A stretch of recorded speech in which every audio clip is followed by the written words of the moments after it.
But first, dear viewer, a quick note on this week's show. Due to the recent 1.17 patch for WWE 2K25, you might notice a few tiny little glitches and a few other assorted bugs and critters throughout this episode. Hopefully these issues will be addressed by the developers, bless their little cotton socks. But the important thing to remember here is that this is everybody's fault but mine. Nevertheless, we hope you enjoy the show.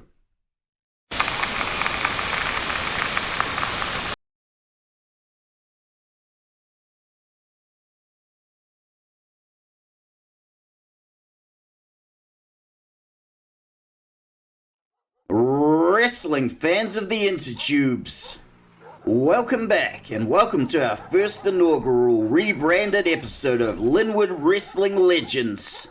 Everything may look shiny and new, but if you love wrestling as much as we do at LWL, you've still got to get on that main line. We may be bigger, badder and better than ever, but we are still coming to you live and direct from the same abandoned warehouse in Linwood. We are just raring to go out of the blocks, and we are starting this rebrand off with a bang! So, without a further ado or don't do what this guy does, let's go check out some wrestling! Well folks, we may have rebranded, and we may have a shiny new coat of paint, but there are some proverbial bad pennies we just can't seem to get rid of. I present to you Exhibit A, the Boksburg Butcher Yuri Slagter. Both the South African government and the French Foreign Legion have told us emphatically that they do not want this guy back. So apparently he's our problem now, but tonight he's about to meet his match. The enforcer Yuri Kalishnikov is looking to climb another rung on the ladder on his way back to the top. So for our first match, we have one of our deadliest strikers versus a technical powerhouse. Whichever way it goes, we're in for a great match, so let's go check it out now.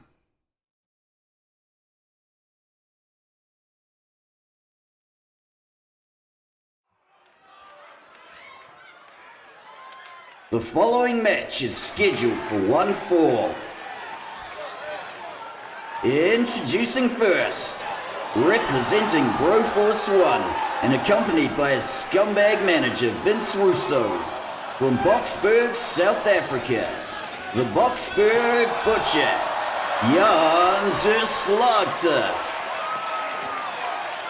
Well folks, there's a lot you can say about the Boksburg Butcher, and believe me, I've said it. But the one thing I can't take away from him is this: he is one of the most devastating strikers in the business. The lethality of his punches and kicks were on full display during his very brief and very bloody MMA career.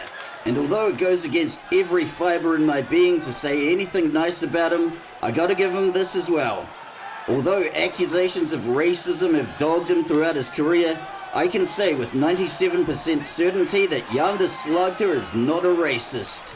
And when you think about it, anyone who assumes he's a racist because he's a South African of Boer descent, well, that's pretty racist if you ask me. But the Butcher has made it clear that he considers everybody equally inferior to him.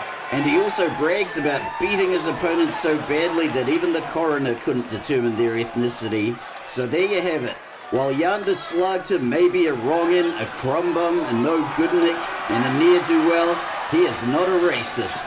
And that's an LWL pinky promise.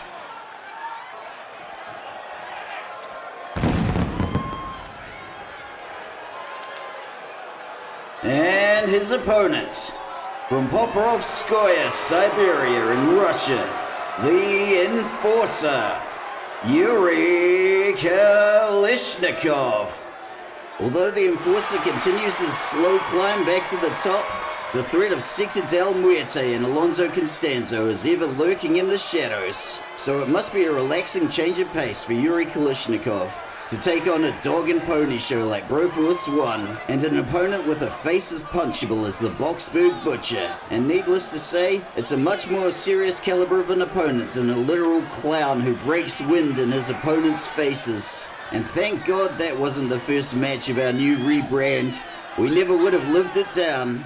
But as much of a scumbag as the Boksburg Butcher may be, He's a serious opponent for a serious contender like Yuri Kalishnikov. And we are going to see some good wrestling tonight. Probably. I mean, anything's possible. But even if it doesn't happen for whatever reason, there will be no refunds for the good people of Linwood in the audience tonight. You paid for a seat, you got a seat, and everything else is a gamble.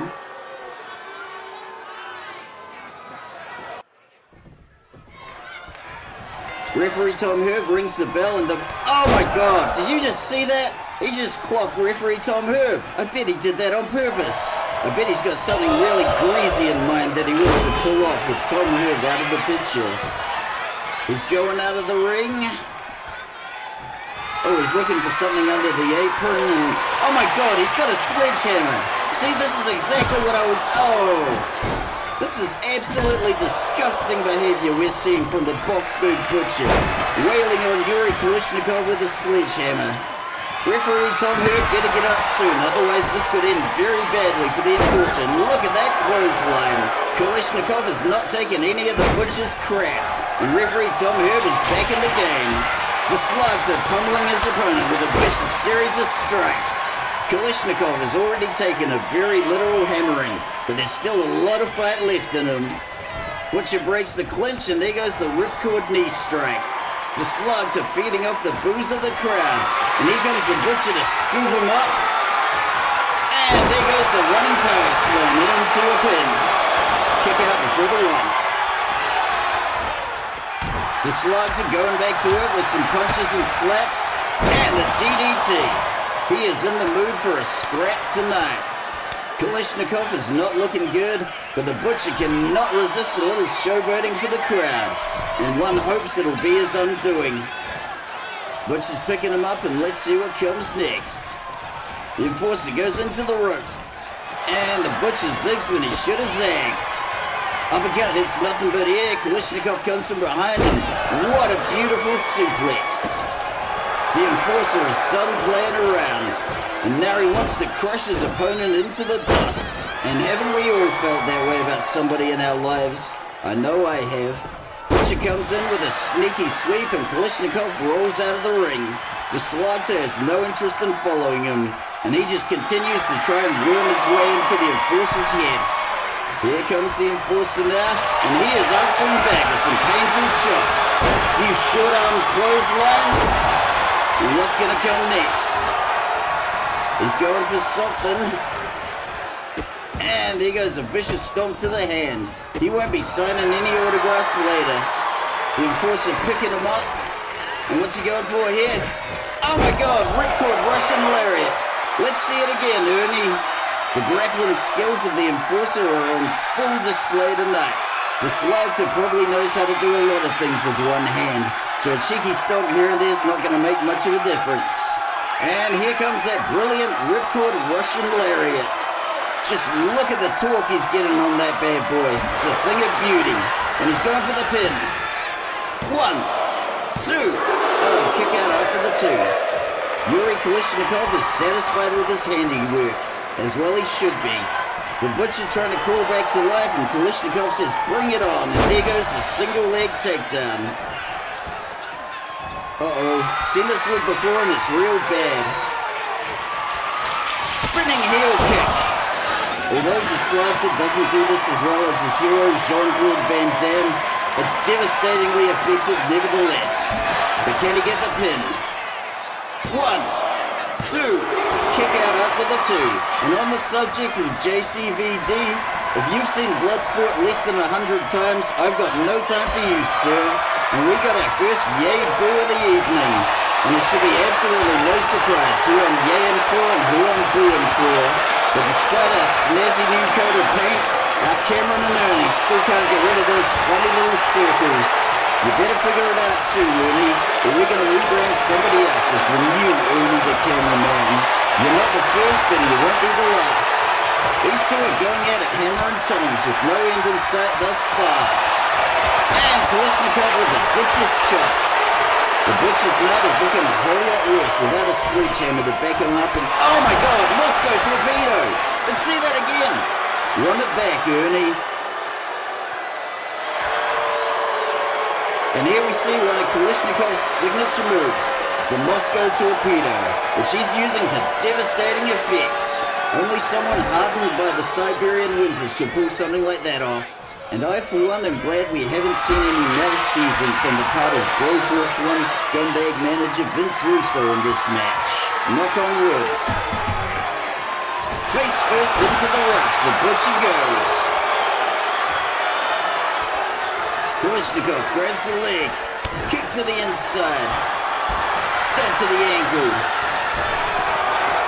and a leg drop to the neck. Butcher back on his feet, goes for the kick, and the enforcer intercepts with an elbow. Out come to Slagter's kickboxing skills, and the enforcer goes down. We got a pin. 1, 2, kick out after the 2. The Butcher is not a happy chappy, but we at LWL are not responsible for the happiness of yonder Slagter. Referee Tom Herb seems to have recovered from his early bump, and he's... Oh, double leg takedown. The Butcher is just unloading on the enforcer.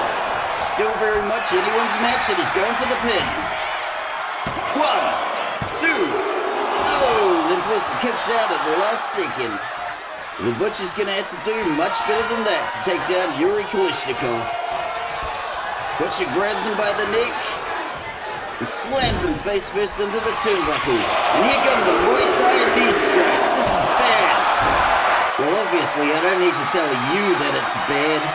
There are no stories involving Muay Thai knee strikes with a happy ending, and this is not going to be the first. At least one assumes not. Never say never in the wrestling business, folks. Kalishnikov is crumpled in the corner and completely at the mercy of the Boxburg Butcher. This is not looking good for him. If the enforcer can't turn the tide of this match, then maybe the Boxburg Butcher looking to climb up the leaderboards. And he gets whipped coast to coast and post to post. But despite his best efforts, the crowd is still not liking the Slugger or his ridiculous moustache. I'm sorry folks, but somebody had to say it. Oh my god, look at this! We got a Sambo throw and now he's locking on the armbar. Can he pull it off? Kalishnikov going for the submission and he gets it! Butcher taps out, Kalishnikov takes the win! Let's go check out some ringside highlights. We saw this appalling display from yonder Slagter early on. I'd say he should be ashamed of himself, but I don't think it's possible for him to experience shame. But how about that sweet ripcord Russian lariat? There are a lot of boos for the Boo Oxburg Butcher, and I'm wondering if Kalishnikov took some splash damage. We had that devastating spinning heel kick that sent Kalishnikov to the mat, and even I have to admit that was pretty cool. But you know what's even cooler than that? Supporting your favorite independent wrestling promotions by buying merch. And look at that Moscow Torpedo.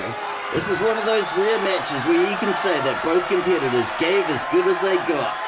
There were many times in this match where the Butcher could have taken the win, had he not been such an insufferable douchebag who had to show off for the crowd. He still thinks he's going to be cast in a big budget action movie one of these days, and he is completely delusional. I wish I could say he's the most delusional wrestler we've got here, but that's a pretty low bar. In the end, it was the enforcer's obstinance and sticking it out that won the match. He pulled deep into his bag of tricks, came out with the sweet armbar and took the win. And after all that crap with the sledgehammer early on, what a well-deserved win. And just look at the physical toll this has taken on Yuri Kalishnikov. Another rung on the ladder and another step closer to his next title shot.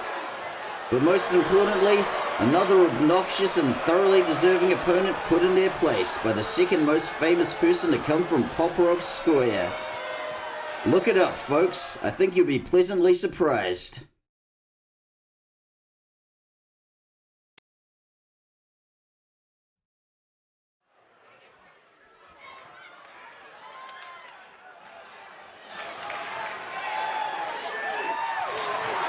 Here comes the Blue Bomber, Whitney Olivier, and she has been on a real tear lately. She is still stinging from her recent loss to Madrina, who subsequently became Women's World Champion.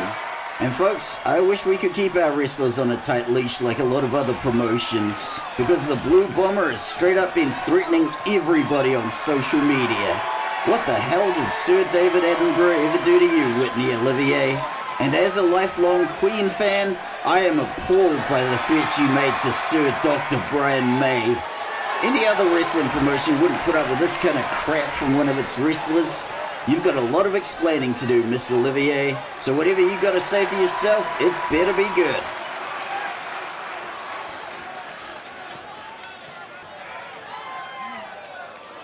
And now we're threatening Maggie Dixon. Oh, I remember that. That was a gnarly bump. I totally forgot that these two have beef. Let's see if Lady Liberty's gonna take the bait.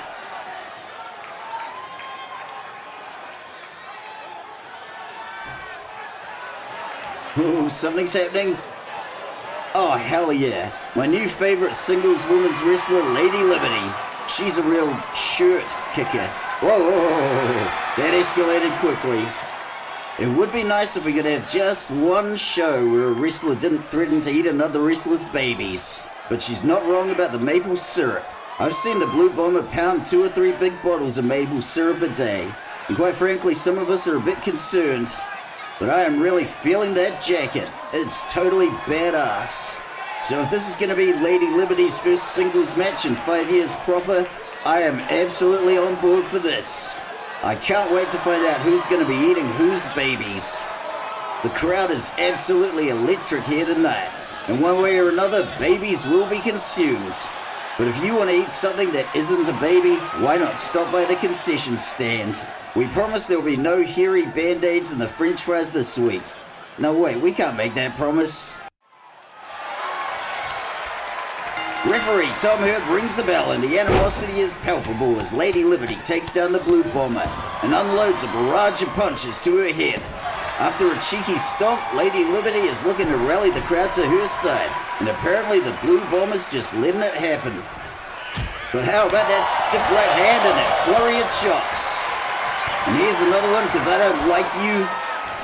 And a tornado DDT from the springboard. That was impressive. Let's see that again.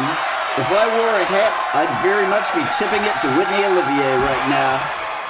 Blue Bomber going to work and taking the screws to Lady Liberty's limbs and joints. Lady Liberty refuses to break it. Look at that falling elbow to the hamstring. Last time Canada and America went to war, America got their ass whooped. But let's see how this shakes out. Lady Liberty coming back with a clothesline and some more punches and bunches to the face. And now we're really getting into the weeds of this match. As Lady Liberty tells her opponent, stop kicking yourself in the face. Stop kicking yourself in the face. The Blue Bomber gets back on her feet and the kinetic game of chess begins. Both wrestlers dashing each other against the rocks and Lady Liberty driving her opponent into the corner. Here comes Tom Herb to break it up. But if I were Tom Herb, I'd be very scared to come between these two and the lockup begins again. The Blue Bomber overpowers her and shoves her to the mat. They're tied up again, and folks, I should mention, if you hear any crunching or barking noises, that's my dog Jasco. He's with me under the desk. I cuddle him when I get scared, which is more often than you'd think. Olivier rolls out of the ring, and she's telling Maggie Dixon, bring it on, and probably a few other words I can't repeat. And referee Tom Herb is just holding her back. The childish name-calling continues and Olivier pays for it with a punch and a hot shot against the top rope. Let's see that again. This is what happens when you threaten people in real life, Whitney Olivier. Not so tough without your keyboard to hide behind, now are you? Lady Liberty taken to the top rope. And good gravy, look at the size of that elbow drop. I felt that from under the desk. Good thing I got my dog. No, protect me, Jasco, protect me. Protect Daddy. Oh! This one's turning into a ringside slugging match, and thank God we've got new cardboard. The old cardboard was getting kind of grubby, and it was a bit of a health hazard. And good golly, Miss Molly, look at that tilt-a-whirl DDT. Let's see that again. A wrestler with the size and bulk of Whitney Olivier shouldn't be able to pull off a move like that. So color me impressed, because we just saw that with our own 2 eyes. The Blue Bomber waits patiently for her prey to get up. And good God, look at that Arabian press. The late great Sabu would be proud. But after this field trip, we're all going back ringside. It's a good thing because we're nearly at the 10 count. The Blue Bomber lining her opponent up and waiting patiently. This could be something big. Going for it. Oh, that did not go as expected. And look at the power of Maggie Dixon. What a stunning counter into a sit-out spine buster that was. The tide seems to be turning in this match, and for Lady Liberty, it's all about the payback. Nails her with a clothesline. Grabs the Blue Bomber by the hair, which is dyed by the way, and unloads a flurry of punches to the face. She's picking the Blue Bomber up. Into the turnbuckle she goes. And look at that clothesline into a running bulldog. But it's hard to tell who came off the worst from that one. And just look at that gaping wound on the Blue Bomber's forehead. Into the turnbuckle Lady Liberty goes. And out of the ring onto the cardboard once again. And folks, if you didn't notice, we had to get rid of the... Oh my god, what the hell was that? A flying slide through the ropes into another tornado DDT. This is revolutionary stuff, folks. But as I was saying before, folks, we had to get rid of the barricades. Linwood Knight sold them because he needed drinking money. But now the crowd can see all the action through the new fences, so everybody's a winner. Lady Liberty scaling the top rope and about to take flight. This could be something big. The Blue Bomber's looking out of it like she's just come off a 3-day maple syrup bender.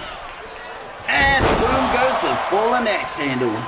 Remember folks, if you don't like and subscribe, our general manager Todd Sorensen says he'll beat me, and I bruise easy. Lady Liberty sticks the reversal into a sweet DDT. One of these wrestlers will be eating crow, the other one the opponent's baby, so nobody's going hungry tonight. Lady Liberty pulling her up, and there goes the axe handle. The Blue Bomber going round and round and round, and look at that pin. Ooh, kick out for the one into a seesaw. 1, 2, ooh, another seesaw. And we're off. Lady Liberty with the clothesline.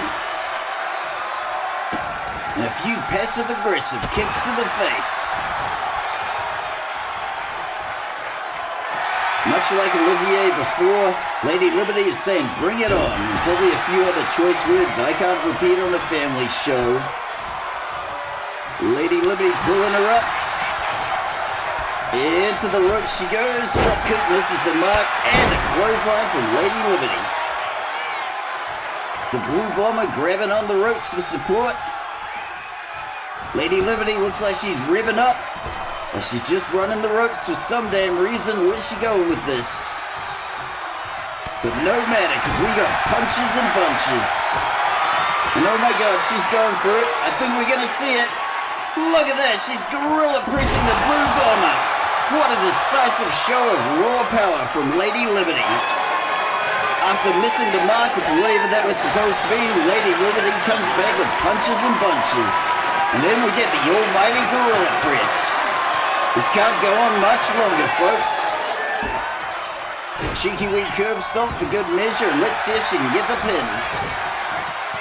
1, 2, 3. Lady Liberty is victorious. What a way to kick off a singles run. Let's go see some ringside highlights. We got to see some impressive technical wizardry from the Blue Bomber in this match. But there were a lot of times Whitney Olivier's temper and impatience got the better of her. She came out hot with some pretty harsh words for Lady Liberty at the start, and she had to expect some kind of response. And who can forget this diving tornado DDT through the ropes? This one's going to grace highlight reels for years to come. Olivier might have had the technical advantage, but Lady Liberty was bringing the raw power, and she had something to prove tonight in her first singles match in 5 years. She sent a very clear message to the rest of the women's locker room tonight. This is what happens if you get in my way, so you better make like Hank Williams and move it on over. So congratulations to Lady Liberty on her first proper singles win. And while I know that as a commentator I'm not supposed to pick favorites, you, Maggie Dixon, are my favorite right now. So I implore you now, please don't screw it up the same way my last 3 favorite wrestlers did. We've only just gotten this promotion back on its feet and we do not need another scandal. 2 weeks ago, we here at LWL were all shocked and saddened by the state that Linwood Knight showed up to work in.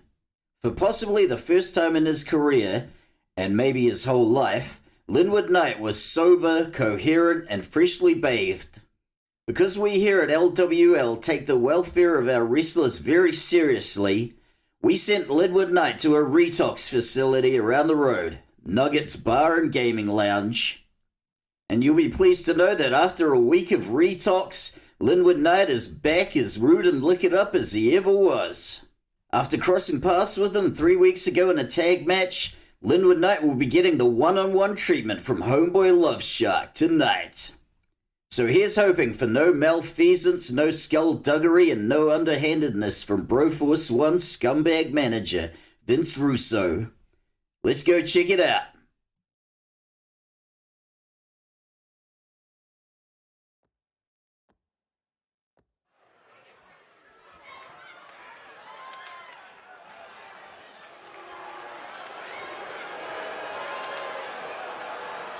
The following match is scheduled for one fall. Introducing first, accompanied by Jim Cornette and the After Dark Express, from Detroit, Michigan in the United States, Homeboy LuvShark. Don't get me wrong here, folks. While I'm very proud of how far my friend Homeboy LuvShark has come as a wrestler, and while I think it's really cool that Jim Cornette and the boys came out tonight to watch his back, I have had an absolute guts full of this John Dog Adams clown. He's not even trying to hide the fact he's ripping me off anymore. All those hours at the gym, I thought I was staring at my own reflection in the mirror, but it was actually him the whole time, mimicking my moves and copying my routine to achieve my physique. And now I'm scared to look in any kind of mirror, just in case it's really him trying to observe me and copy the nuances of my gestures. I have no idea what Jim Cornette sees in this guy. Sure, he can do a few flashy moves. He's good on the mic, I gotta give him that. And the crowd seems to like him for some reason. But other than that, what do you got? It's all smoke and mirrors.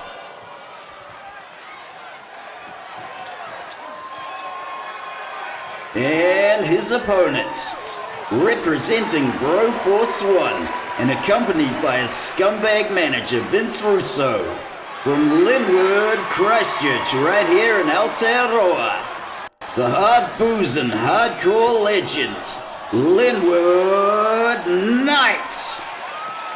Speaking of bad pennies that we just can't seem to get rid of, guess who's just fresh out of retox? One hopes that with Jim Cornette and the boys watching the proceedings, we won't see a repeat of any of the shameful displays we've had the last couple of times with Broforce 1. But that said, Linwood Knight never fails to disappoint me. If he sees any surreptitious, underhanded way to score a victory easily, he will not hesitate to take it. And because he's all rude and liquored up again, his pain tolerance is off the charts. But my God, could you imagine if we'd let him wrestle stone cold sober? For one thing, he'd probably start getting ideas above his station, like wanting to be paid in currency instead of whatever 12 packs are on special at the bottle store that week. And if he started making ridiculous demands like that, well, that just might give some of the other wrestlers ideas too. Next thing you know, he'll be saying things like, hey, we shouldn't all have to share the one porta potty out the back. Or we should have a staff veterinarian that's licensed to practice. We have to take these things seriously at LWL. And much like history's greatest monster, Vince McMahon, we have to crack down on any demands for better conditions.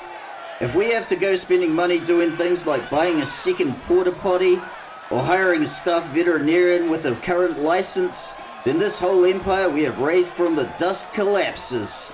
And that's the last thing any wrestling promotion needs, folks. Organized, informed wrestlers capable of sitting around and articulating how badly they're getting screwed by us.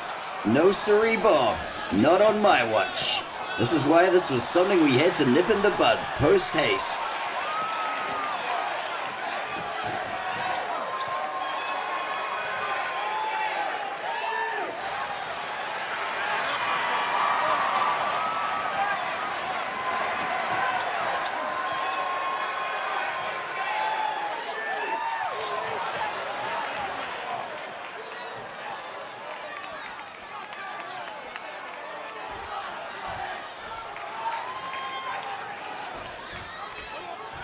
Referee Chad Remington rings the bell and we are off to the races. And just look at that stiff right hand from Homeboy LuvShark to Linwood Knight. LuvShark's come out strong, but can he keep it up? Linwood Knight is not in a playful mood, and we got a bit of a slap and tickle going on here, culminating in a very half-assed fisherman's suplex. Come on, LuvShark, you can do better than that. It's been a long time since LuvShark played basketball, which is why wrestling makes him sleepy. Linwood Knight whips LuvShark over the ropes and gives him a wallet. And now he's getting distracted by John Dog Adams. What could these two possibly be? Oh, LuvShark's got him and there's the backbreaker. But I got a feeling we're going to be seeing a lot more trash talking for both sides in this match. Say what you will about his wrestling skills, but LuvShark knows what the crowd wants and he is ready, willing and able to give it to them. It's no surprise that Homeboy LuvShark has overtaken Emir as a #1 merch seller. And now he's just unloading on Linwood Knight, working him like one of the heavy bags at the community rec center where he used to play basketball 30 years and 100 kilos ago. He is absolutely feeling it. And he wants the crowd to know that he is way cooler than his kid's new stepdad. Linwood Knight goes into the turnbuckle and LuvShark eats a double kick to the face. Linwood Knight is roaring back to life and he is on the warpath. He has officially achieved the optimum level of inebriation and now the dogs are off the chain. And look at that spinning discus punch. Let's see that barrage again. There's not a lot of positive things you can say about Linwood Knight, but he is a survivor.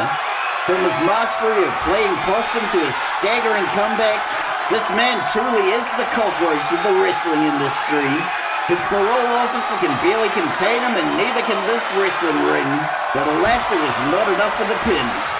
Linwood Knight foolishly turning his... Oh, for God's sakes, who threw that pool cue in there? This is going to be a long night for our referee, Chad Remington. LuvShark posting up off the middle rope, goes for the diving axe handle and it goes horribly wrong and he eats a backbreaker from Linwood Knight. Linwood Knight goes off chasing pink elephants, no doubt. And here comes... What the hell was that? LuvShark, you my friend, but that was garbage. LuvShark nails Linwood Knight with a kick and gets back to his feet. And oh, what do we got here? He's going for a bear hug. He is crushing the life out of Linwood Knight. And Linwood Knight is fighting like hell to get out. And as we can see, the Violator and John Dog Adams are not particularly concerned at this stage. Oh, for God's sakes. The Violator just removed the turnbuckle pad. Who benefits from that? And who saw that coming? Way to go, Violator. You just scored an own goal. Oh, for crying out loud. Can't we have a little dignity in this match? LuvShark gets back to his feet. Linwood Knight clocks him in the breadbasket. And there goes the rocket dropper. Haven't seen one of those in a while. Linwood Knight posting up off the middle rope and going for a splash that apparently defies the laws of physics. You saw it here, folks. And I can't believe he's still trying to rip off LA Knight's thing. Does he think nobody here has ever heard of LA Knight? Or does he legitimately believe he came up with that? And how about that back suplex powerbomb? Linwood Knight determined to show everybody that he's still the sexiest man in the room. LuvShark is really not looking good. And Linwood Knight sends him over the ropes and into the After Dark Express. And now he's getting into an argument with the Violator. And would you look at that, folks, another yay boo. And folks, if you told me that I would be doing commentary while an overweight divorced dad and a snaggletooth drunken reprobate beat the stuffing out of each other, I would be questioning all the major life decisions I've made up until that point. We've got a lot of back and forth and a decisive blow from Homeboy LuvShark. But seriously, folks, this is the kind of thing that makes wrestling as a whole look bad. And I'm tired of defending it. And there goes LuvShark with a massive elbow drop. Let's see if Linwood Knight can make it to the safety of the corner. And what's LuvShark doing here? Oh my God, I've never seen him do this before. He is running them post to post and coast to coast, just like he used to do in his basketball days. He's got him up in the fireman's carry, and look at that, he serves him a juicy flapjack. Let's see that one again, Ernie. I'll be the first to admit, I didn't think LuvShark had the cardio to run from one ring post to another, but it's always nice to be proven wrong. And cardio notwithstanding, there is no denying the raw strength of Homeboy LuvShark with this fireman's carry flapjack. Linwood Knight is laid out like a starfish and Homeboy LuvShark is ready to throw down. We got a couple of shots from LuvShark. Oh my god, seriously, he's still doing that? The wet willy to the air, that's disgusting.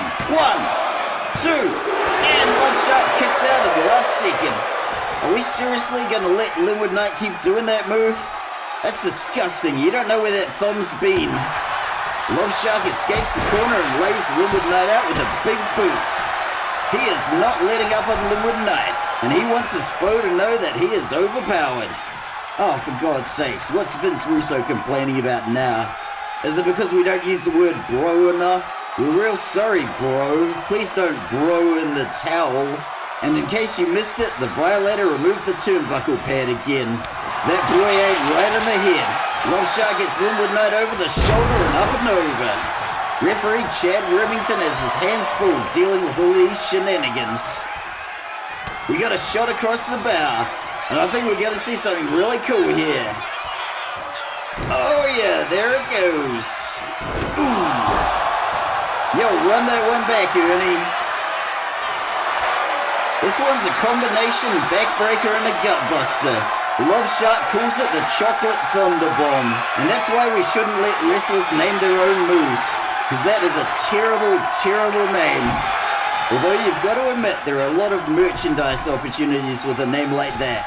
Look at that body splash. He's dragging Linwood Knight somewhere, middle of the ring. What's he doing? He's going for the pin. 1, 2... Oh, kick out at the very last microsecond. Linwood Knight is truly La Cucaracha, as they say in Espanol. Linwood Knight into the turnbuckle, and oh my god, are we gonna see it? Oh yeah, here it comes. Another one of LuvShark's signatures. 1, 2, 3. Homeboy LuvShark takes the win. Let's go check out some ringside highlights. We saw a lot of distractions from teammates on both sides, and to be honest, they both gave as good as they got, with the possible exception of scumbag manager Vince Russo, who tried to slip in that pool cue. And while this may not have been the Homeboy LuvShark we got 3 weeks ago who blew us all away, this is a damn sight better than the Homeboy LuvShark who got clobbered by the Boxburg Butcher. And maybe it's because he's just fresh out of retox, but I get the feeling Linwood Knight wasn't bringing his A-game tonight. But I've got no doubt in my mind that with a little more time off the wagon, we'll see the same hard-boozing, hardcore legend we all know and love, or at the very least tolerate. But that said, Linwood Knight never fails to disappoint, as he did with that wet willy thumb strike. I swear to God, there are some moves we just need to start straight up banning. But then again, we don't want to be too heavy-handed with that. If we start banning too much, that leaves maybe 3 moves Clown Holio can do. But then again, if Jey Uso can make it work for him, so can Clown Holio. Oh, sick burn. I got 4 letters and 1 word for you, Jey Uso. Sugar. And it was this move that sealed the deal. It's a buckle bomb that LuvShark calls the 3-pointer, which makes a hell of a lot more sense than Chocolate Thunder Bomb. Then again, what the hell do I know? I'm just the commentator around here. So there you go. Congratulations to Homeboy LuvShark on the win. And you've got to love the way the After Dark Express are acting all worn out, like they participated in the match somehow. And although we've had no official word from Jim Cornette on the subject, there's a lot of speculation going around that Homeboy LuvShark will be brought in as the 4th member of the After Dark Express.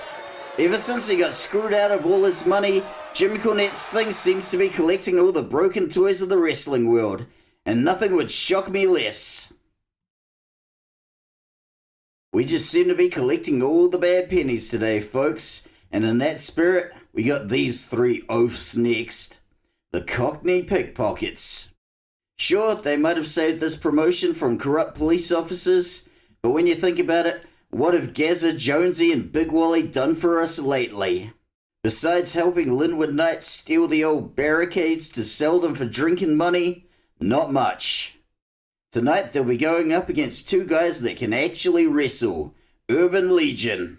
We missed these guys a couple of weeks ago when they went down to the duck pond with their historical society to recreate the Battle of Actium, so it's great to see them back in action. Let's get this sugar show on the road and check out some tag team action.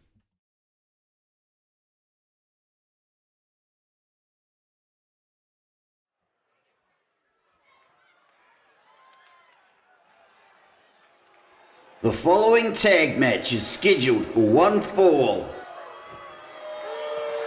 Introducing first, from London, England, Gazza, Jonesy, and Big Wally are the Cockney Pickpockets.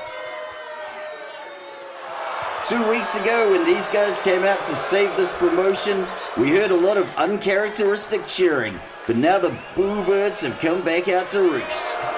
Strange as it may sound, when I hear all that vicious booing for these three delinquents, it makes me feel like all is right in the world once again.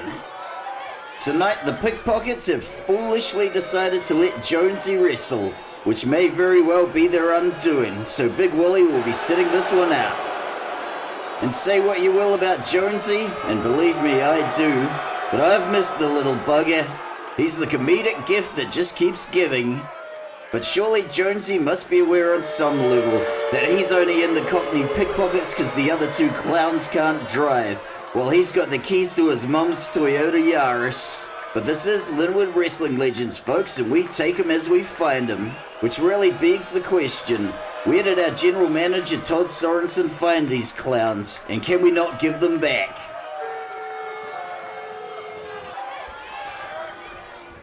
And their opponents, from Chicago, Illinois, in the United States, Marcus Antonius and Hannibal Barker are Urban Legion.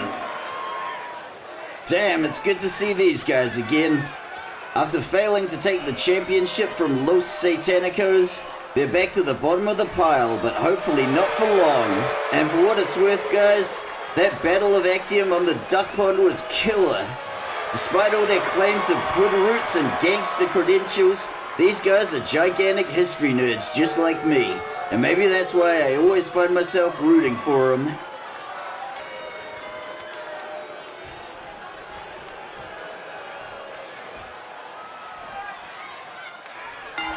Referee Henrietta Sorensen rings the bell, and Hannibal Barker wastes no time going to work on Gazza with a stiff uppercut. Into the corner Gazza goes, and he denies the tag. Gazza might be as dumb as a box. Oh my god, he just flipped Hannibal Barker like a pancake. Just look at that brute strength. Hannibal desperately trying to crawl to his feet. And boom, running sit-out mat slam. There goes a stomp and a sweet elbow drop. Hannibal's pulling him up. And Gazza's whipped into the corner again. Another tag denied. Tied up in the clinch, and this big hairy lummox is picking him up, and there goes the sidewalk slam. Oh, come on, that was a cheap shot to Marcus Antonius. Gazza's draping him across the ropes, and there goes the club and forearm. But Hannibal is not putting up with any of that, and look at that stiff right hand. Gazza goes for the kick, but Hannibal intercepts with the clothesline. Oh, for God's sakes, Big Wally threw a sledgehammer into the ring. This is classic Pickpockets right here, and we are finally going to see some sweet tag team action. Hannibal bends Gazza backwards while Marcus takes to the top rope, and there goes the stomp to the gut. Let's see that again. And while I might not put this move up there with Skull and Bones by the Motor City Machine Guns, it's still pretty cool nevertheless. Marcus Antonius takes over, and hopefully we're going to see some sweet high-flying action. Marcus locks in Gaz's arm and gives him a cheeky snap. He's going outside the ring, setting up for something, and he eats an elbow from Jonesy. This interference from Jonesy might just buy Gazza the time he needs to recover. Jonesy is getting dumped like an anime fan on prom night, and Gazza says bring it on. Jonesy tried to run some interference, and to nobody's surprise, he completely screwed it up. With Jonesy out of the way, Marcus can make it back to the ring. Back he comes, and Gaz is dropping the hammer and sticking him with the DDT. And in case you missed it, Big Wally just took off the turnbuckle. And it came back to bite Gazza in the ass. That's some bang-up teamwork there, lads. And oh god, he just made the tag to Jonesy. Jonesy coming in with a cowardly roll, few strikes, arm drag, and a drop kick. All three of Jonesy's teeth have been brushed this morning, so he came prepared. Taking advantage of his downed foe, Jonesy hits him with the knee crusher. While he puffs up his chest and tries to put on his big boy pants, this crowd is not convinced. Kick to the head sends Hannibal to the canvas. And there goes a body splash off the springboard. Jonesy going for another springboard attack, and he nails him with a flying clothesline. With his opponent on the ground, Jonesy keeps bringing the cheap shots as only Jonesy can. If he was hoping to win over the crowd tonight, it's having the polar opposite effect. He's desperate to justify his presence in the wrestling business, so let's see what he's got for us next. And he's going to the top rope. He's going for a Oh, can we please see that again? You can make it my birthday present.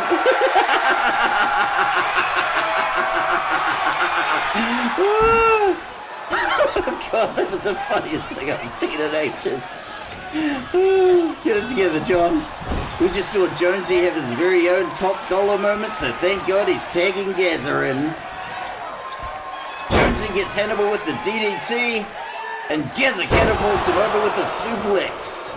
And Hannibal makes the tag to Marcus. And my god, look at the blood from Marcus Antonius. He is a real bleeder. And there goes a backbreaker. Gazza's not letting up with the cheap shots. We got a whip into the rope and a bit of a ballet going on. And how the hell did Gazza do that? And a spinning discus punch, and it's good night, Irene. Gazza pulls him up. A whip into the ropes, and it's up and over like a four-leaf clover. Some nefarious individual removed the turnbuckle pad again, and Marcus eats the ring post. I don't know why we don't just glue those damn things on. Would save a lot of trouble. Gazza wants the crowd to know that the Pickpockets are still very much in this match, as long as Jonesy doesn't screw up again. Marcus whips him in the rope, catches him on the rebound with an arm wringer, and Gazza punches out. Those shots to the face are not going to do any... Hey, down in front, Jonesy, you're blocking the camera. You idiot. I'm sorry, folks, but things can happen when you're doing it live and you let anybody wrestle. Here comes Hannibal to get some payback, and we got a bit of a slap and tickle happening. Shot across the bow from Hannibal, and there goes the hip toss. Gazza is starting to feel it in his lower back, and he gets whipped into the ropes. And oh my god, what's happening here? Look at that counter off the rebound. That was amazing. Let's see that again. Just look at the skill required to pull off this inverted crush on the rebound. That is seriously impressive. Normally I'd suggest that Gazza think about tagging out, but the only person he can tag out to is Jonesy, so it's a bit of a damned if you do, damned if you don't situation. And oh god, he chose damned if you do. Hannibal is firing up, and Jonesy misses with the drop kick. He's hitting shot after shot to his hairy little pork belly, and Hannibal is just working him over like a hacky sack. Hannibal drops the mic and makes the tag to Marcus. Marcus goes for the springboard attack, misses, and seems to recover pretty quick. Unlike some people, Jonesy's starting to get desperate right about now. He's scooping up Marcus, and there goes the powerbomb. Jonesy is not fooling anyone with this display of hard-headed bravado. Takes to the springboard, and there goes the leg drop. The Boo Birds are circling overhead, and the crowd did not like that. Jonesy takes to the corner springboard and hits him with a body splash. He's foolishly going up top again, and this could be absolutely hilarious. But he plays it safe with a cheeky stomp to the gut. And I'm starting to wonder if the Pickpockets know how popular they are in Colombia. I just hope the good people of Medellin see that little botch he had earlier. Marcus Antonius is really not looking good. Jonesy grabs the leg and goes for a whipcord elbow strike. Jonesy is not feeling any love from this crowd, and folks, we're about to see something absolutely ridiculous. Told you so. This is a move that Jonesy calls the Jonesy Jam. Let's see it again. For whatever bizarre reason, Jonesy thinks that he's the first wrestler in history to drop the elbow. And what an absolutely ridiculous looking elbow drop the Jonesy Jam is. Marcus Antonius is looking like he desperately needs to make the tag. And the crowd are not buying Jonesy's attempt to pass himself off as a wrestler. But if a guy like Jonesy can have two attractive Colombian wrestlers like Las Sicarias look up to him, there's hope for us all. Tied up in the clinch, and Marcus grabs him by the neck. And straight into the turnbuckle pad he goes. Marcus grabs him on the way back and hits him with a scoop slam. Let's see if he can take the pin. Oh, kick out before the one. Jonesy's getting up. Back into the turnbuckle he goes. And if at first you don't succeed, try again with another scoop slam. Marcus going to the top rope, and whatever comes next from this gifted high flyer has got to be good. Jonesy's getting to his feet. And will you look at that diving Superman punch. Marcus isn't quite done with him yet, so he's grabbing him up. Into the ropes, and a bit of a misfire. And now he seems to be saying, please, Jonesy, don't waste me with your awesome wrestling skills. Oh my god, I love that pop-up Hurricane Rana. Let's see that again. Clearly he was being sarcastic when he was begging Jonesy for mercy, but he caught him off guard with that beautiful pop-up Hurricane Rana. Man, I never get tired of seeing that move. Jonesy rolls out of the ring, and we are taking it to the cardboard. Marcus trying to get a hold, and Jonesy elbows out. We got a few cheap shots from Jonesy there, as to be expected. And now he's taken to the barricade, and there goes the diving axe handle. Jonesy taken to the apron, and he whiffs the senton. This match has just been one bungle after another for Jonesy, and I am loving every second of it. Jonesy goes for a bit of a jog into the barricade, and Marcus rolling back into the ring.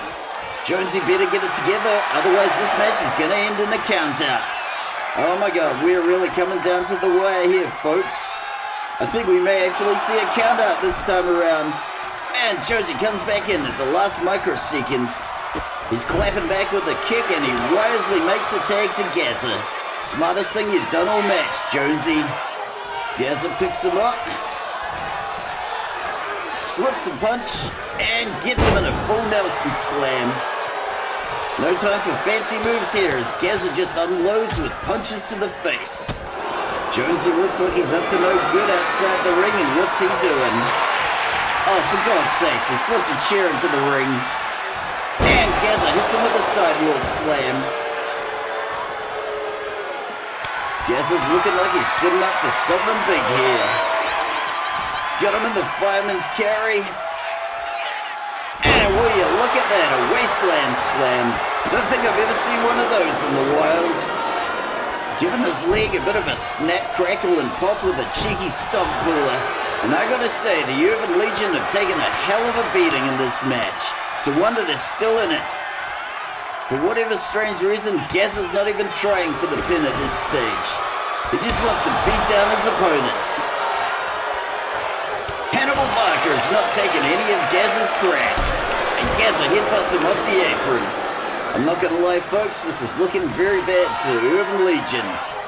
Gaza nails him with a spinning mat slam.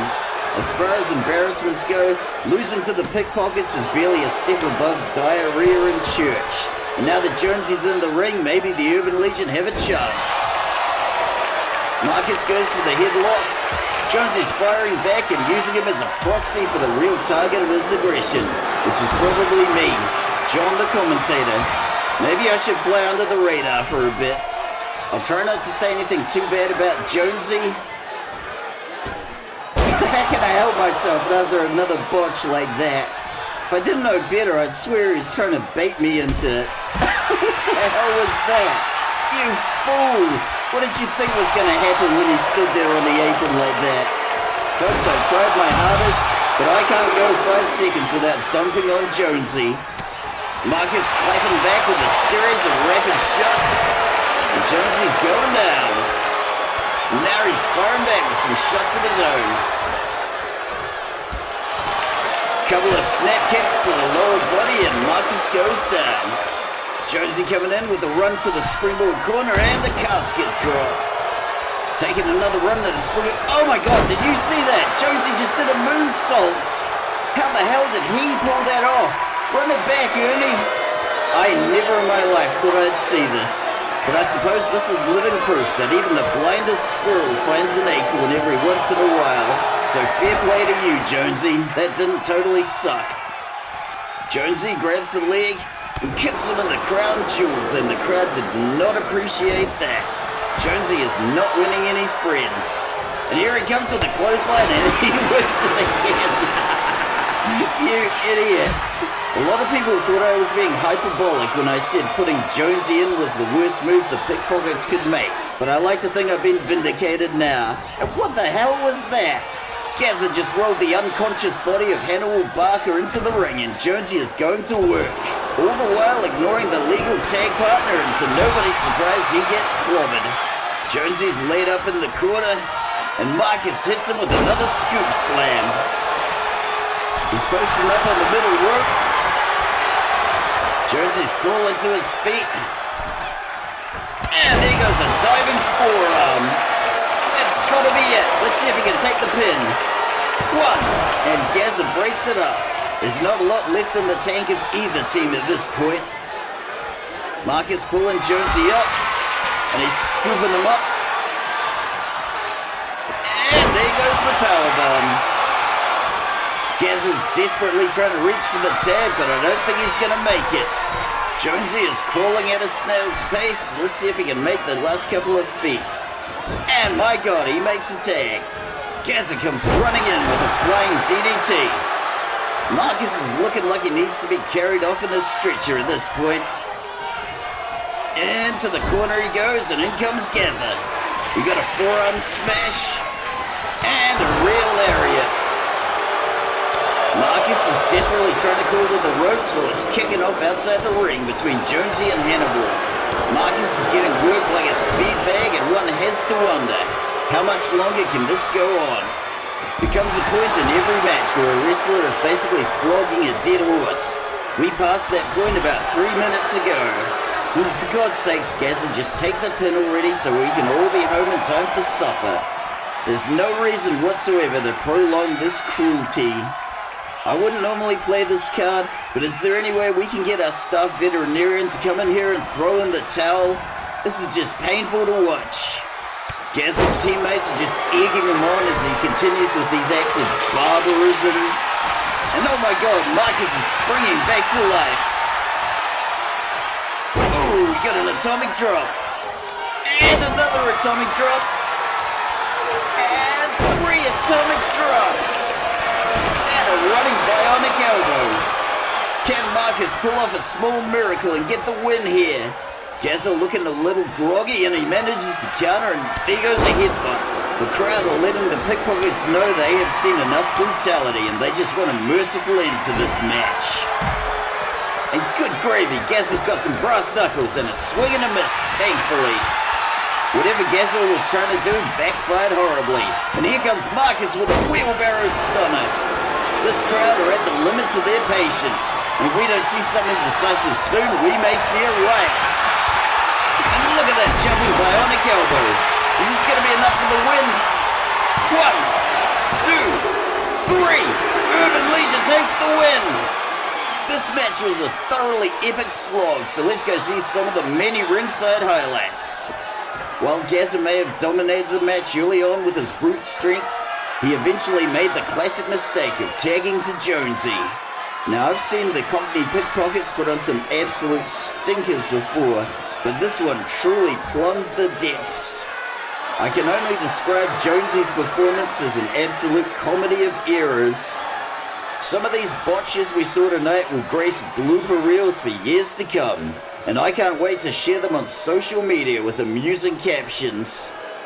It's anyone's guess why the Cockney Pickpockets are so huge in Colombia, but maybe the people of Colombia are all watching ironically, just for the comedic value. We all got a hearty chuckle when Top Dollar was wrestling in the WWE, but now that he's gone, Jonesy has come to take his place, and I couldn't be happier about that. But my God, did this match ever test the cardio of both teams. Marcus Antonius should really get checked out by a staff veterinarian, but if Jonesy's knee's still hurting, he can bloody well walk it off for all I care. But my God, what a slog that was. The crowd definitely got their money's worth tonight. So congratulations are in order for Marcus Antonius and Hannibal Barker for their well-deserved win. Teamwork absolutely made this dream work tonight, and if they keep pulling off performances like that and pulling miracles out of the hat, who knows, maybe they'll get another crack at the title. The next stop on their road back to the top's gotta be the After Dark Express, so I'm really curious to see how that match will go, and it's only a matter of time. And here we go with the first of two title matches tonight. Last week, we saw La Madrina take the championship from Marisa Duvalier, and tonight she defends her title for the very first time. After the events of the Linwood screwjob, Miss Venice Beach Candice Deveraux earned another shot at the title, but I guarantee she did not envision having to take that title from La Madrina. And folks, I am super excited for this match, because we have got brand new shiny belts. So will La Madrina's Black Magic protect her again, or are we going to see the second upset in as many weeks? Let's go find out now.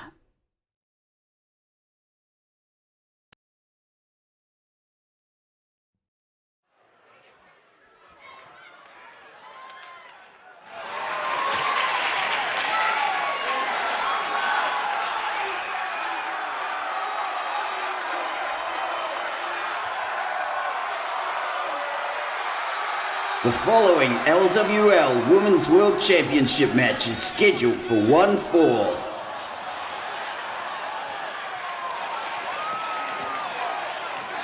Introducing first, from Venice Beach, California, in the United States, Miss Venice Beach, Candice Deveraux.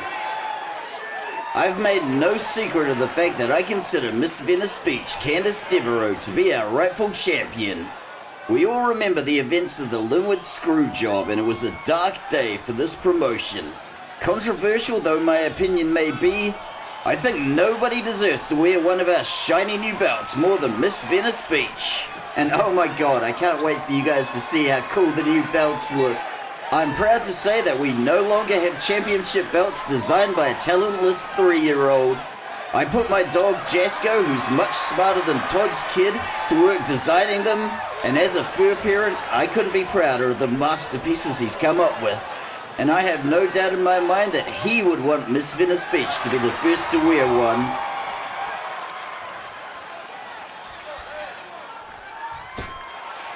And her opponent, the current LWL Women's World Champion, representing Sector del Muerte, from Brownsville, Texas, in the United States, the Godmother, La Madrina. And good God, look at how classy those new belts look. What did I tell you? My dog Jasko did an amazing job with those belts, because he's much more talented than Todd Sorensen's 3-year-old kid. I'm not crazy about La Madrina wearing it, but hopefully that'll change soon.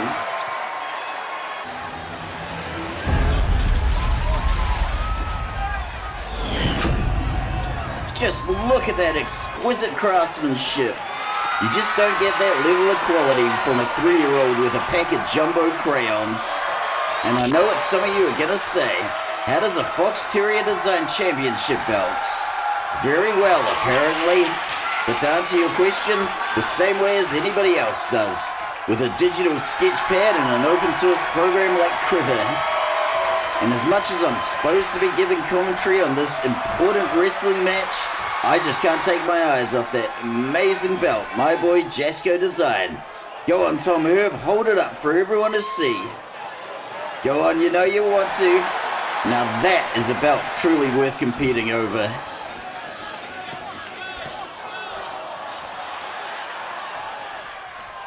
Referee Tom Herb rings the bell and Madrina comes roaring out and hits the Hurricane Rana. Our general manager Todd Sorensen was supposed to be the guest referee for this match, but he got wicked diarrhea. Oh, shouldn't have told you guys that. Tom Herb, you just have to do. And Miss Venice Beach is really struggling to get a foothold in this match. Madrina does not want to give that shiny new belt up, and honestly, who would? Candice Deveraux may have been expecting another go-round with our former champion, Marisa Duvalier. But now she's getting cruelly spiked into the ropes by Madrina. The world of wrestling can be a fickle thing. It should also be noted that both wrestlers are wearing high heels tonight, so we will be seeing some very devastating kicks. Madrina whips Miss Venice Beach over the ropes. And what the hell is she doing now? We've been seeing a lot of this lately. Madrina sticks it with a shotgun dropkick, but a lot of our wrestlers still need more training, at least until they learn to run the damn ropes. And speaking of running the ropes, that shotgun kick missed the mark. That foot DDT did not. There might be the tiniest window of opportunity for Miss Venice Beach here, if she can only crawl through it. And just look at the size of that kick. Madrina rolls out of the ring onto the cardboard.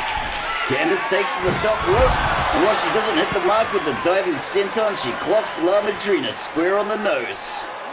Candice is pulling the Godmother back up, and it looks like we will be going back ringside. And folks, when Todd Sorensen comes back, don't tell him I told you about his wicked diarrhea. Let's just keep that between us. Miss Venice Beach grabbing her by the scruff of the neck and literally taking the boots to her. Let's see that again.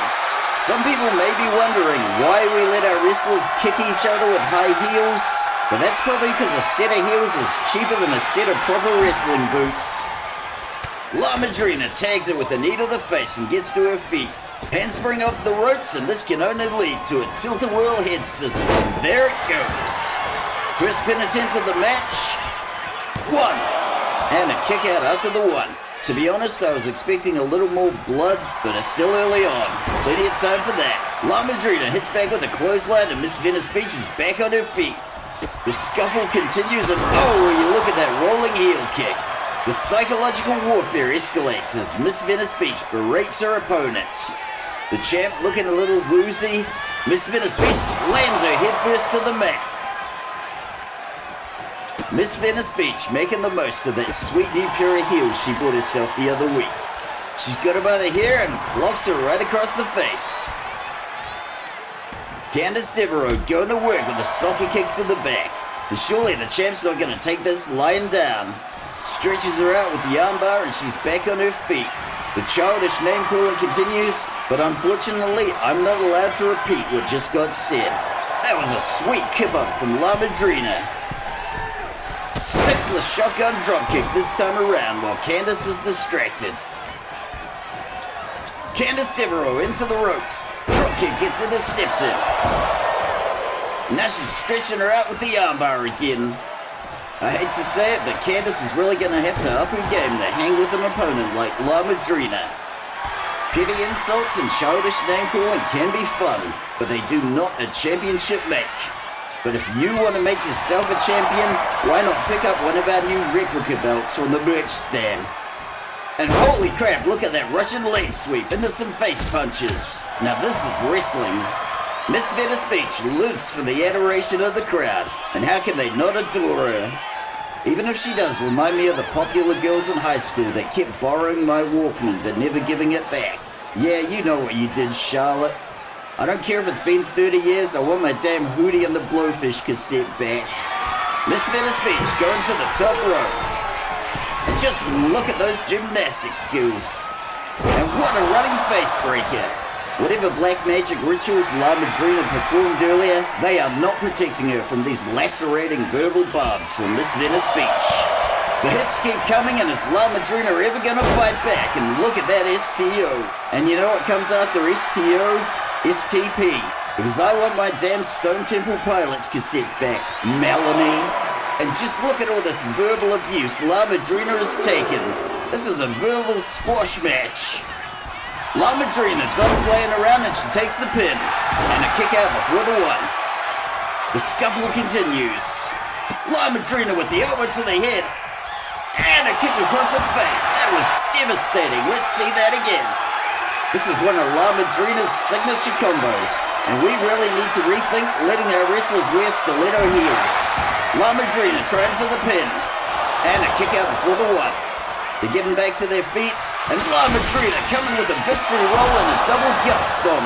Another one of her black magic tricks and another pin attempt. 1, 2, and a kick out at the last second. Candice Deveraux better think of something quick, because another one of those and she is a goner. La Madrina with the kick. And now she's paying back all that horrible verbal abuse with childish nag calling of her own. We got the handspring, we're going for the tilt-a-whirl scissors, and she misses the mark. You know what, Candice? Why don't you just record a diss track and be done with it? Dropkick from La Madrina misses the mark, and now they're tied up. La Madrina taking her by the head to the turnbuckle. But Miss Venice Beach is powering out with shots to the gut. She's getting the wind back in her sails. Oh my god, look at that uppercut. Let's see that again. The last person to take that uppercut from Candice Deveraux was another beauty pageant contender. It took 3 days to wire her jaw back together. Let's see if La Madrina can come back from this. Candice going for the pin. 1, 2, kick out after the 2. Well, I think I've got a solution to the stiletto heels. Why don't we let the men's division kick each other with stiletto heels? That way nobody can complain about getting unfair treatment. Candice with the counter and the kick to the gut with said heels. But seriously, can you imagine how much worse Jonesy would be if we made him try and navigate the ring in high heels? I'm getting the giggles just thinking about it. But here's something that's no giggling matter. The damage Candice Deveraux just took to the gut from that shotgun dropkick. Now was that a smooth segue or what? And get a load of that physics-defying elbow drop from La Madrina. She's taken to the springboard, and there goes the body splash. Maybe if she'd kept up with the Zumba classes, the body splash wouldn't cause her as much pain to do. Candice clinging to life against the ropes. And now she's getting choked by La Madrina's stiletto heel. This is not pretty, folks. But if you want to look pretty, why not pick up a Miss Venice Beach shirt from the merch table? If she loses this match, we'll sell them at a discount. She's looking unsteady on her feet, and boom goes the shotgun dropkick from La Madrina. And I know, we've seen this look before. Something sultry this way comes in the form of the most seductive elbow drop you've ever seen. Let's play that back for all the lonely middle-aged men in the crowd. La Madrina puts up her jukes as if to say to her opponent, put up your jukes. After laying her out with a shotgun dropkick, we get the elbow drop that broke a million hearts and probably a few ribs too. Miss Venice Beach is really looking worse for wear, and La Madrina's got her by the leg. She is cranking that ankle. I think I just heard some bone crack, and it is not going to be a fun walk for Candice Deveraux after this match. It's a good thing our staff veterinarian knows where to score the sweet drugs. Candice Deveraux trying to mount a comeback, and there's a clothesline. Another clothesline. She gives her the slip, and look at that kick. That was amazing. Let's see that again. Miss Venice Beach is getting a second wind, and this match can still go either way. But just look at the force behind that kick. Miss Venice Beach mounting the opposition and showing she is not out of this yet. Broken bones and scars heal, but hurtful words are forever. How much more of this verbal bullying can La Madrina take? Unfortunately, this warehouse is packed with horrible people, and they are loving every hurtful syllable. La Madrina has had enough of the abuse, and she is firing back, and oh my god, she is stealing Candice's signature move, the coronation! That is evil! 1, 2, 3! La Madrina retains the championship! Let's go see some of the ringside highlights from this match. Miss Venice Beach may have come into this match thinking she was going to get a walk in the park with the former champ Marisa Duvalier, but she was not prepared for the aggression of La Madrina. After winning the belt last week, La Madrina was not about to lose it in her first title defense, and especially not now that we got such snazzy new belts designed by my dog Jasco. This match raised a lot of questions about the use of stiletto heels in wrestling, but as I said before, why don't we just let the guys take a crack at kicking each other with stiletto heels? What's the worst that could happen? It does raise some questions, like where are we going to find stilettos big enough to fit the violator? But you can find anything on the internet these days. Although a lot of hurtful words and cruel insults were exchanged during this match, it was the actual physical wrestling moves that won it. So if Miss Venice Beach came into this match thinking she was just going to verbally bully her way into the championship, she got a rude awakening. That might have done the job in the beauty pageant scene, but the wrestling world is a whole other animal, possibly an aardvark. And just to really rub the salt in the wound, La Madrina finished her off with Candice's own move, the coronation. There are a few things more humiliating for a wrestler, but not that many. La Madrina successfully defends her title for the first time. And we meant what we said earlier, folks. Miss Venice Beach shirts 15% off. One per customer. No discounts if you wanted your shirt autographed. So with La Madrina taking the win, back to the bottom of the leaderboard you go, Miss Venice Beach. But thanks for playing. And here we go, folks, the main event. Or as we say in the wrestling business, the strap. So strap in and strap on for this tag extravaganza. No, wait, that's not right. Anyway, 3 weeks ago, the Coven earned their title shot. And although they elected to take it during the next full moon, that's 3 days away. And as we say around here at LWL, Fridays are for court appearances and community service, but they are not for wrestling. Tonight was the closest we could get, so hopefully it doesn't mess with their horoscopes too badly. But they are up against some stiff competition. The Amazons will not want to give up their belts easy. And especially not these snazzy new women's tag champion belts designed by my dog Jasco. The whole night's been building to this, and this is gonna be epic. Let's go check it out.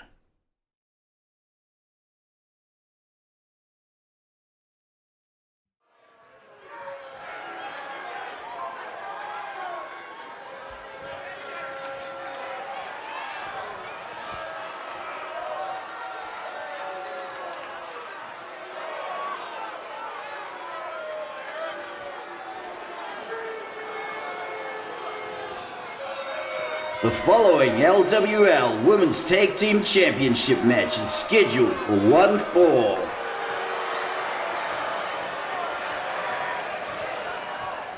Introducing first, from Salem, Massachusetts in the United States, Xenia, Shawnee, and Helena are the Coven.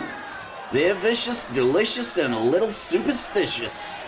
Like 3 black cats crossing your path, Xenia, Shawnee, and Helena have come to take a shot at the title tonight. With the free bird rule in effect, Xenia and Helena will be doing the wrestling while Shawnee posts up ringside. And I just want the ladies in the Coven to know that I lobbied really hard to get this match on the actual full moon. But unfortunately, our general manager Todd Sorensen was like, nah. So if anybody's gonna be casting any hexes, he's the one you want. Then again, maybe you already have. Maybe that's why he came down with wicked diarrhea. Oh god, there I go again. I just can't keep a secret. If Todd Sorensen asks, I totally didn't blab about his diarrhea. Let's just keep this between the two of us, folks.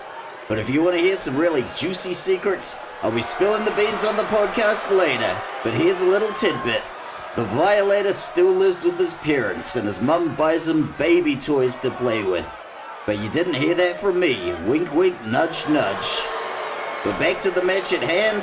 The Coven already beat the Amazons in a non-title match. So let's see if they can make lightning strike twice. See, I got there in the end, didn't I?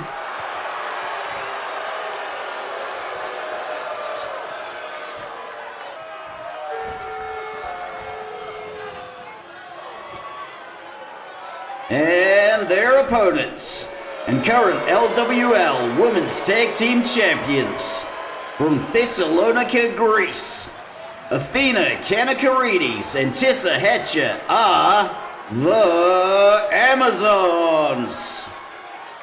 Good gravy, just look at those shiny new tag team belts. Are they not a sight to behold? The Amazons took the titles from the previous champs last February, but is their glorious reign coming to an end tonight? Unless you're Ymir the Frost Giant, nobody can stay champ forever. So if the Amazons can't defend their title tonight, it is going to be a long, inglorious fall. But whichever way this goes, this is going to be an absolute ripper of a match.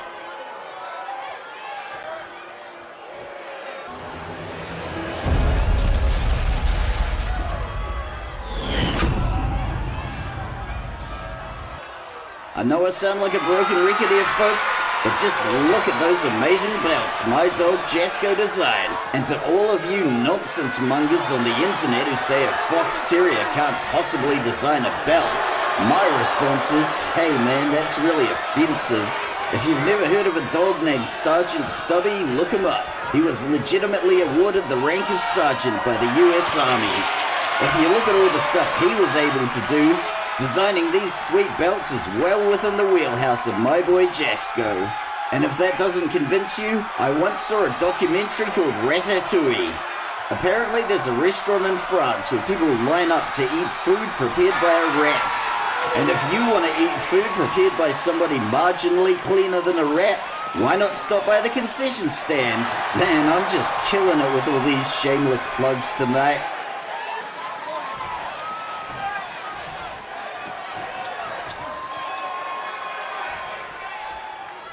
Referee Tom Hurt rings the bell. Helena comes running in and gets counted into a suplex by Athena.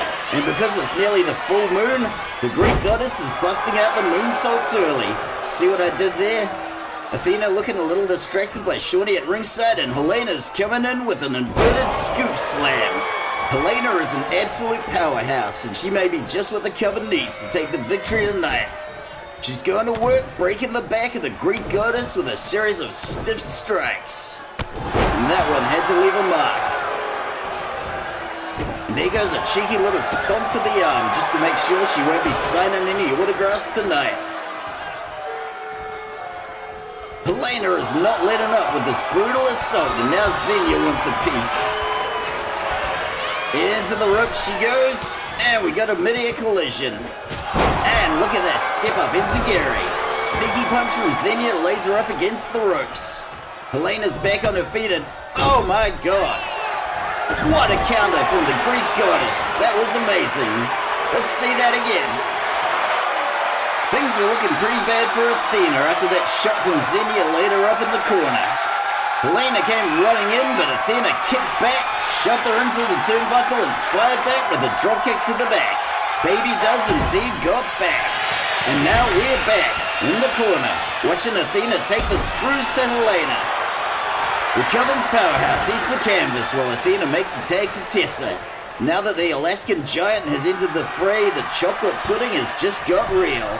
Even a powerhouse like Helena is going to struggle against the tallest wrestler in our women's division, and we are seeing quite a bit of argy-bargy. Tessa is taking shot after shot like Linwood Knight at an open bar, but she does not seem rattled. Look at that clothesline. And a beautiful senton. Helena makes the tag, and here comes Xenia. Xenia's strike does not seem to faze the Giant. Tessa going to work on Helena, and she gets tagged by a flying shoulder from Xenia off the springboard. This is looking bad, and there goes the hip drop from Tessa. The Alaskan Giant is not looking to drop that belt anytime soon. But she is looking to drop Xenia into the ropes. Booyah! And I gotta say, as a qualified PT, I am very envious of those lats. Xenia's stunned against the ropes. Tessa's draping her over the top rope. And clobber-dub-dub, 3 wrestlers in a tub. And by tub, I mean tag match. What the hell am I talking about? Nobody uses the expression tub. We got the tag to Athena, and we are gonna see some sweet teamwork. Boom, down she goes. And while that one might not have been good enough for the highlight reel, I still give it my hearty thumbs up. Xenia goes into the ropes, Athena goes low, and look at that beautiful arm drag, showing off that Olympic wrestling background. Xenia runs up the springboard and hits the tornado DDT. First pin of the night. Not even a 1 count. We are seeing some honest-to-God wrestling now, folks. Unlike that crap we saw from the Cockney Pickpockets. Athena punches out. And there's another step-up enziguri. The Greek goddess is taking back control of this match. Xenia off into the ropes. And another collision. Swing and miss from Athena. Helena gets clocked for some reason, but Xenia sticks the dropkick while she's distracted. I gotta give it to the Coven. That is quality teamwork. Athena into the ropes and another collision. And another step up enziguri. She is killing it with those. We got the lock up. Oh my god, a picture-perfect suplex from the Greek goddess. This is 3rd generation Olympic wrestling, folks. Xenia going into the ropes, gets hit in the nose with a clothesline, and fires back with a sweet discus punch. We are seeing 2 technically skilled wrestlers going at it, and this is an amazing sight. Oh my god, that is the 2nd wasteland slam we have seen tonight. The first one was from Gaza, which is why it didn't look as good. And have another step up enziguri. She is getting a lot of mileage out of that. Up and into the turnbuckle she goes, and she punches out. Greek goddess looking rattled, and she gets hit with a sweet code breaker. Athena better make the tag soon, and she makes it. Batten down the hatches, because here comes Tessa Hatcher. The Alaskan Giant going to work with a scoop into the powerbomb. And there goes an alley-oop facebuster. This crowd are literally on their feet because we glued thumbtacks to the chairs. This could be bad for Xenia, and boom goes the axe handle. The Alaskan Giant has woken from her slumber, and all she wants is to club you to death and boil your bones. But how about a backbreaker with a bit of an extra stretch, just a good measure? Xenia is getting snapped in half, but will all the King's horses and all the King's men be able to put her back together again? Xenia taking out some aggression on Athena ringside, and she goes up and over, and ladies, please stay away from the desk, because I'm hiding under it. Athena going into the ring, and Tessa misses the mark with the diving axe handle. And ladies, I implore you, please stay away from the desk. It's never a good sign when Todd's minions get out of their chairs. Tessa taking shot after shot like an absolute champ. Oh, no. Whoa, I felt that. What did I just say? No, Tessa, no. What you're doing is wrong. I swear to God, I post a memo about this on the notice board every week, but apparently I'm the only one that can read around here. And just what are you looking for under the apron there, Tessa? And thank the gods we are going back in the ring. Xenia off the springboard and she misses. Xenia goes into the ropes, Tessa with the catch and a spinning mat slam. The Coven knew they were in for a long night tonight, but just how long is anybody's guess. Xenia goes up and over the ropes. We got a shot from the Giant, and she is looking to club her and boil her bones all over again. We got a bit of a back and forth going on. The ballet continues and Tessa finds herself in the corner, much to the surprise of Xenia. And just look at that crazy looking leg lasso kick. Don't that look crazy to you? After a whole lot of hammering, we are starting to see dents in the Giant's armor. And Xenia sticks the DDT. Satisfied with her handiwork, she strolls over to the corner and makes a tag to Helena. Athena gets a tag too, and both teams get some new blood. Helena runs in and misses with whatever the hell that was supposed to be. Athena makes the most of the opportunity and hammers away at her down foe.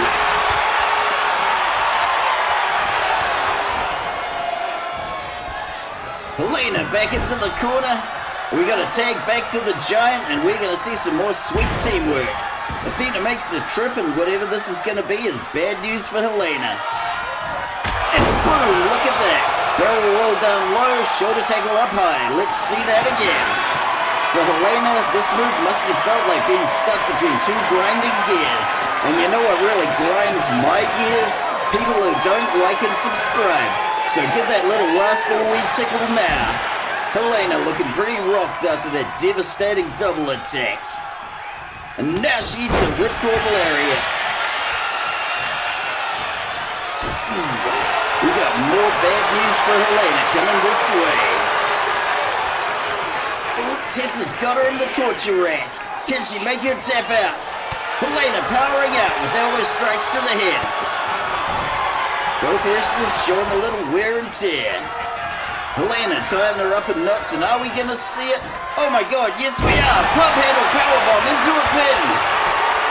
Oh, kick out before the one, but that was bloody impressive. Just imagine how much rip it... Oh my god. Look at that. Fireman's carry. Oh, spikes against the turnbuckle. Look at the raw power of Helena. I am absolutely in awe of this woman's brute strength.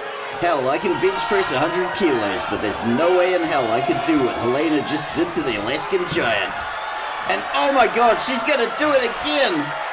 Look at that! We gotta see that again, Ernie.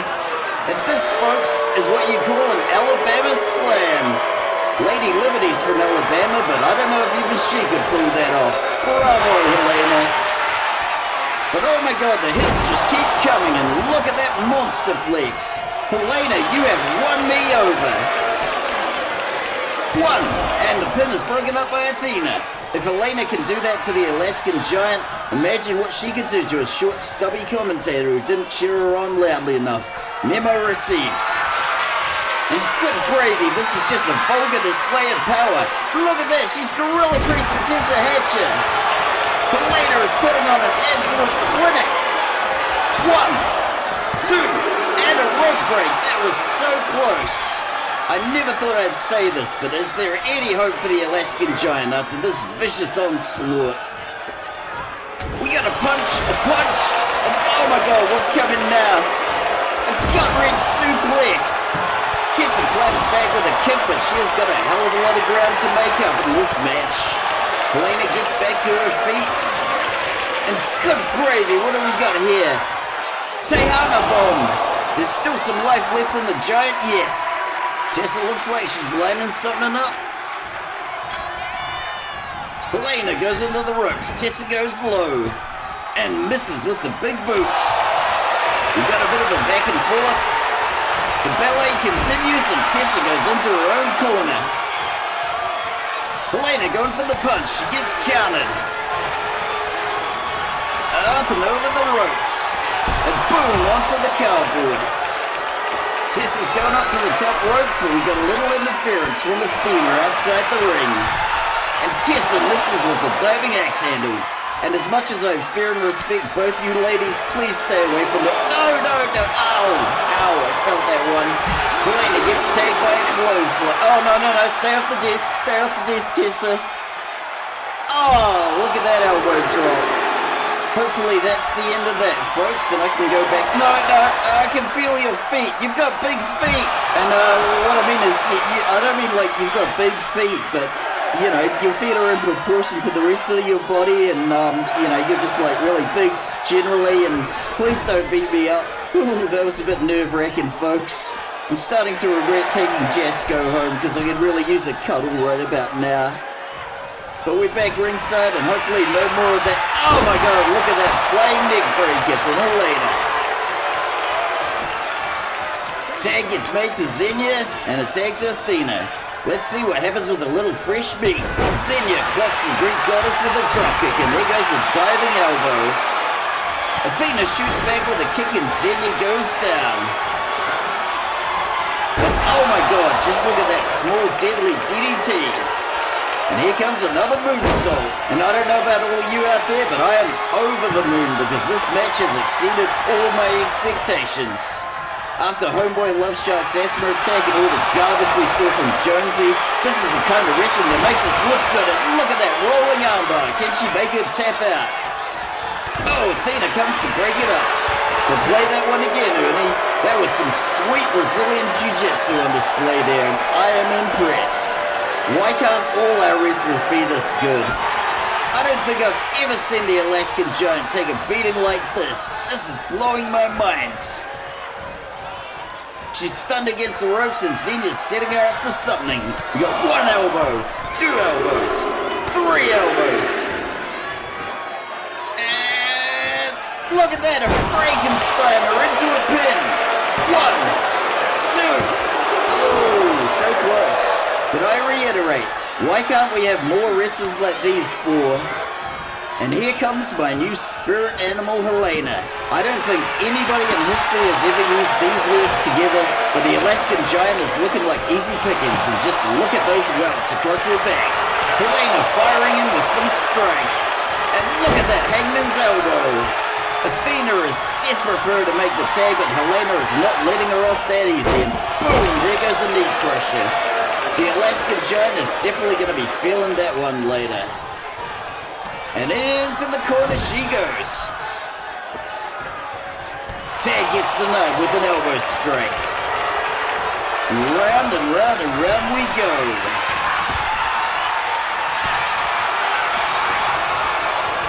Helena gets whipped into the corner.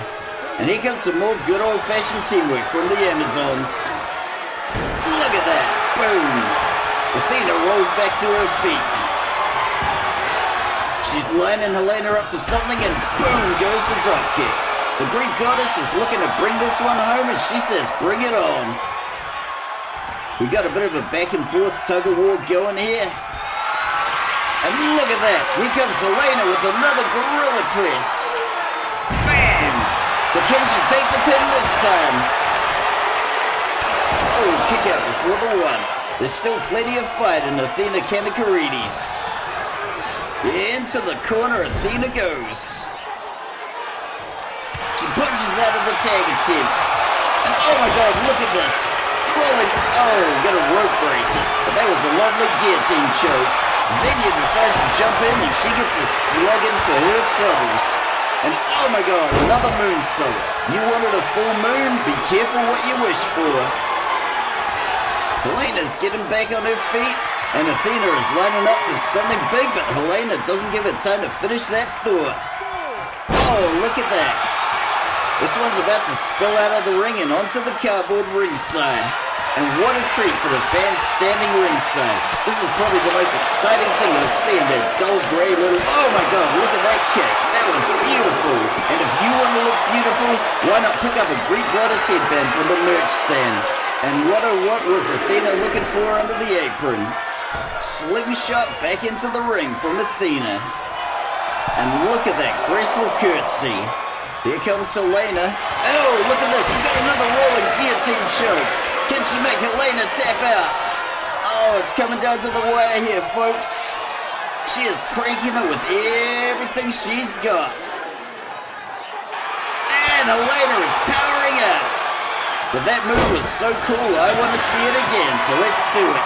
But a move like this takes years of training to pull off, and you really only see them from third-generation Olympic wrestlers like Athena Kanakaridis. But alas, it was not to be as Helena powered out, and my god, she just laid her out with that haymaker. Once again, we are seeing the brute strength of Helena, and look at that fall-away slam. Somewhere the late great Scott Hall has given a thumbs up and tipping his toothpick in appreciation. Helena looking to inflict a little more blasphemy on the Greek goddess. And oh my god, what's this? Oh, look at that! Northern Lights bomb, that was amazing! Can she get the pin? 1, 2, oh, broken up by Tessa. But that was so close.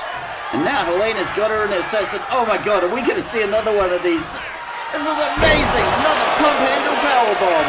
Athena firing back with a step up enziguri. This is some truly amazing stuff, folks, and how lucky are we to witness this? Round and round they go. Athena is laid up in the corner. And what's Helena going for here? She just sent the giant up and over. Athena tries to rally back, but oh my god, we're going to see another one. Another Northern Lights bomb. And can she get the pin this time? 1, 2, 3. The Coven take the win. Oh my god, we have new champions. Now that was one hell of a match, and how do we even begin to pick the ringside highlights? This was the kind of match that made everybody involved look good, but the absolute star of this match has got to be Helena. I am in awe of her brute strength. The Coven knew they were in for the toughest match of their career, and they absolutely came prepared. The sheer amount of wear and tear that all four competitors took is going to make a lot of work for our staff veterinarian. However grievous their injuries may be, let's hope for a speedy recovery, because I don't know about you, but I want to see more of that.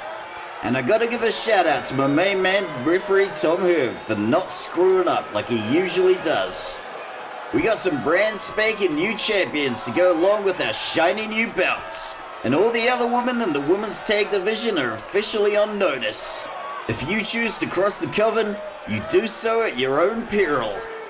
Abandon all hope, ye who enter. But that aside, what else can you possibly say when you encounter a sublime masterpiece like this match? I am at a loss for words.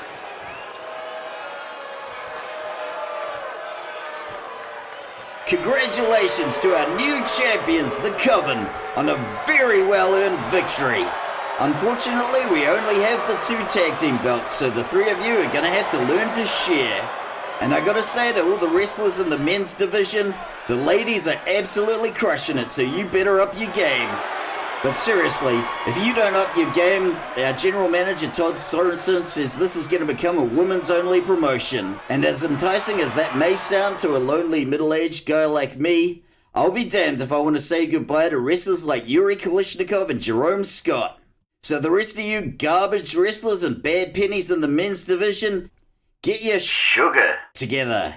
Because I know where you all live, and I know how much dog poo your respective mailboxes hold.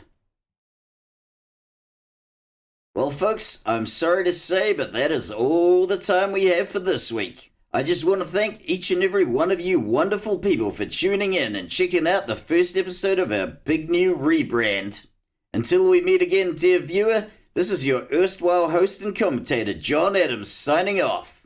And on the subject of supporting your local independent wrestling promotions, I'll be going to Unified Redemption on the 26th this month. So if you see me floating around there, don't be a stranger. So until we meet again, take it easy, and if it's easy, take it twice.